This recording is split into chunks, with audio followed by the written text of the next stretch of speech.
Hi, and welcome back to B-Man Space Golf. That's right, I'm B-Man. I'm back to try to help you a little bit more. I will have a question for you today just to try to find out what type of golfer are you. Let's start with what I call like the worst type of golfer. The worst type of golfer that I've seen over the past 45 years of playing. The yeller. Guy that yells at everything. How about the choice word golfer? Yeah. How about the tee box drama golfer? Sound like anyone you've played with? I thought so. So, my suggestion is to just let them know that their game is not that good to be this mad over. And that'll probably help them. Okay? So do it nicely. Your game's not this good to get that mad over. And, let it go, let the chips fall where they may. So, being that, what type of golfer are you? Well, first what we need to know is your ability. What are your abilities when you're playing? And in order for me to find out what that is, to help you locate that, like what level do you fall into? Are you a golfer that shoots 100 plus? Do you shoot from 100 to 90? So back to what type of golfer are you? What level of ability would you say you fall into? Are you the golfer that says, let's say, shoots 100 plus or 100 to 90 or 90 to 80? Or are you more of a 70 to 80 player? What type of player are you? And if you are that good, you should be helping your friends that are 100, 90, struggling a little bit. Lessons are great, but you need to know your ability, where you stand as a golfer. I learned a long time ago that you as a player can't choose golf. Golf chooses you.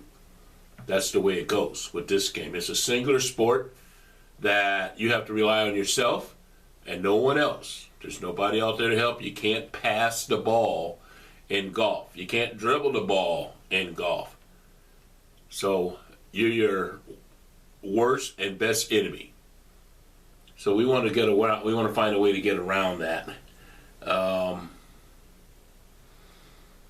What kind of golf do you like to play? Is it just, on the weekend you're just a recreational player? That's fine. Are you a competitive player? Do you have admirations for the tour? Or do you just like to play scrambles? And a pro will tell you. You see it, and I know you hear it on TV, it's a game. That's all it is. It's a game. Nothing more, nothing less. We play games.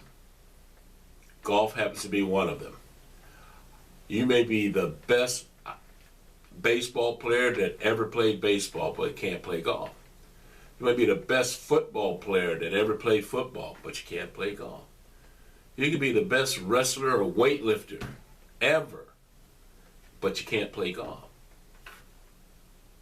Golf is a game, like I said earlier, that chooses you. You don't choose golf.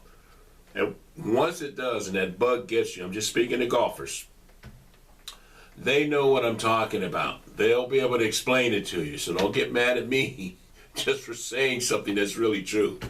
Okay? Myself, I always was and still am a competitive type golfer. That's the kind of golf I play, competitive golf. I like the challenge of people that are of your equal handicap abilities, and everybody's trying to take everybody out. I love that. I love that. I don't play too many scrambles anymore because I can't help a team. I don't hit it as far as I used to. I just don't. It doesn't work that way for me. I get to talk to and hang out with a lot of super golfers from time to time.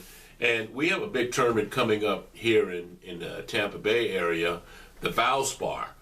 I was attending the Valspar since it was the Valspar, let's put it that way, and way before that.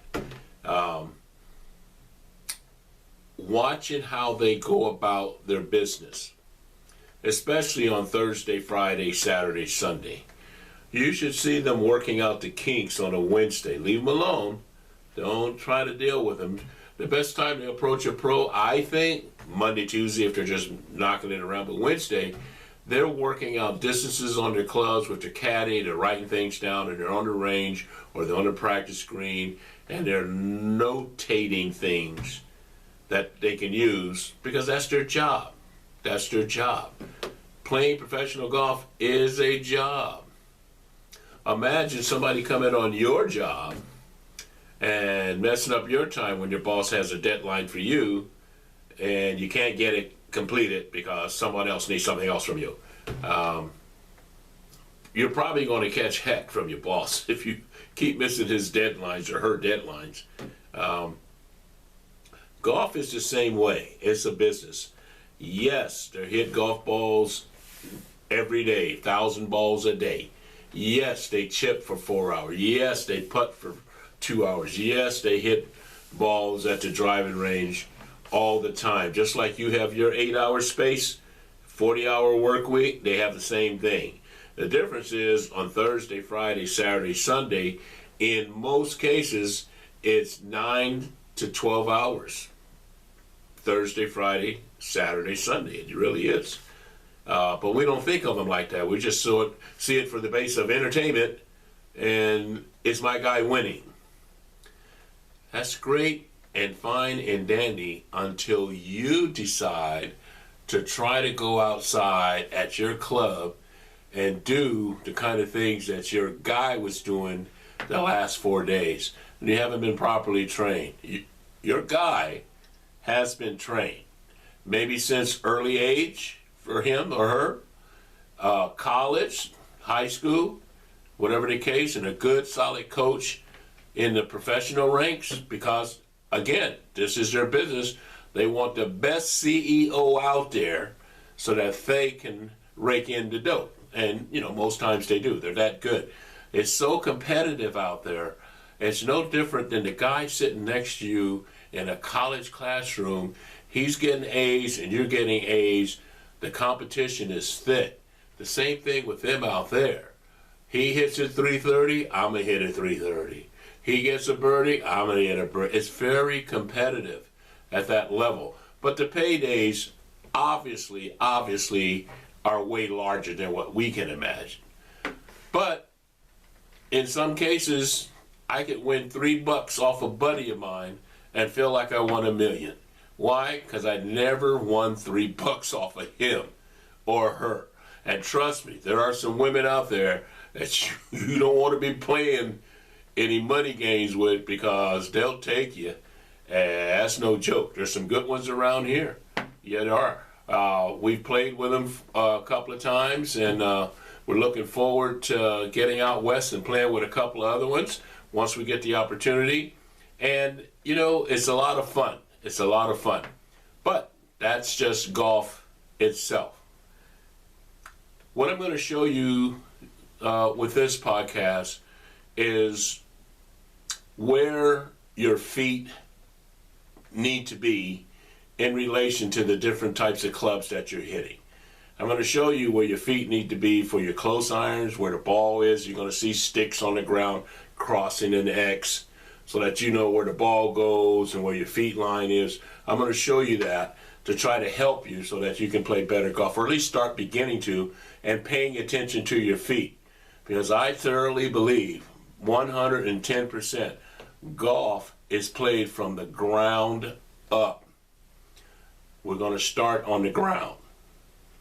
Once we get it where you understand it, and I'm hoping the podcast helps you to do that, maybe your game, your handicap will turn around. Remember, on the previous show, we talked about how to find out exactly what tee boxes you need to play from. Do you remember that? And yeah, just like on the last show. Well, if you don't remember, it looks a lot like this. Yeah. 18 times 14. Go back to the previous show and you'll see what I mean. And until then, I hope this next tip helps you to begin to start playing better golf. Okay, so here we go. This is your foot position. I'm showing you how my feet are apart. I wear size 10. I have my heel against heel. I'm going to spin on my toe and pivot out like this. This is where you're going to hit your lob wedge, sand wedge, pitching wedge type of clubs. I'm going to stand with my heels together, put your heels together, spin on your toe, and slide your foot forward. Here it is again. I have my heels together, if you can see that. This is where I start. You see where the stick, where the ball is, and where the club is for a lofted club. Next, I'm going to spin on that toe and stretch my foot out. Okay, here we go. I'm going to put it straight ahead. This is a technique. I want you to just practice to better position your feet and where the ball should be in this particular. And like B-Man always says, putt 'em like you own 'em and rock the baby.